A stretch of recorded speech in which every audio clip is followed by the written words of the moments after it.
हो जाएगा। जीवित वाहन को इस तरह का वरदान देकर घरों बैठने के काम चले गए और राजा भी अगर वो वापस चले गए। हम द्रौपदी ने कहा कि हे देवी, मैंने इस अतिशय दुर्लभ व्रत को बतलाया है। इस व्रत को करने से बच्चे दीर्घ आयु होते हैं। हे देवी, तुम भी पूर्वोत्तक विधि से इस व्रत और दुर्गा जी का पूजन करो तो तुम्हें अभिलाषा फल प्राप्त होगा। मुनिराज धौम्य की बात सुनकर द्रौपदी का हृदय में एक प्रकार का कौतूहल उत्पन्न हुआ और पूर्ववासिनी स्त्रियों को बुलाकर उनके साथ यह उत्तम व्रत किया। गौतम ने यह कहा, यह व्रत और इसके प्रभाव को किसी एक चीज में सुन लिया था। वह अपनी स्थिति सियारन को बताया। इसके बाद पीपल के वृक्ष के शाखा पर बैठकर कुछ चील और कुछ वृक्ष के खोते में बैठकर सियारन ने भी व्रत किया थी। वही माता चील किसी उत्तम ब्राह्मण के मुख से यह कथा सुनाई और पीपल के खोते में बैठी हुई अपनी सखी को सुनाने लगी। सियारन ने आधी कथा सुनी और उसे भूख लग गई। वह उस समय शव से भरे हुए एक शमशान जा पहुंची।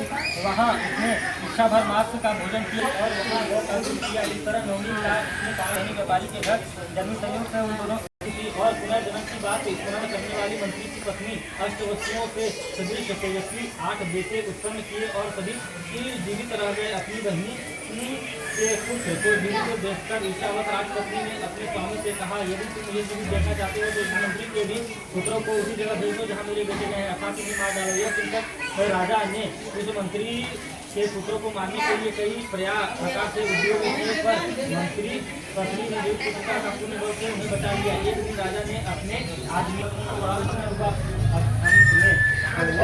मंत्री की पत्नी के पास गई और उसने पूछा, बहन तुम कौन सा ऐसा पुण्य किया है जिससे बार बार मारे जाने पर तुम्हारे बेटे नहीं मरते हैं? इस प्रकार मंत्री की पत्नी ने कहा, पुनर्जन्म किया था, तुमने व्रत के नियमों का भली भांति पालन नहीं किया था और मैंने किया था। इसी दोष से बहनी तुम्हारे बेटे नहीं जीते हैं। तो राजरानी, अब भी तुम कुछ दिन पुण्य व्रत को करो। तुम्हारे पुत्र का व्रत कथा की जय। आवाहनम न जानामि न जानामि विसर्जनम पूजां च न जानामि क्षम्यतां परमेश्वरं मंत्रैकं भक्तिमं मयादे परिपूर्णं तदस्मं च ब्रह्मापुराय पुष्पंकारी भानुश्री भूमोदको बुधश्च गुरु शुक्र शनि राहु केतु सर्वे ग्रह शांति करा भवन्तु।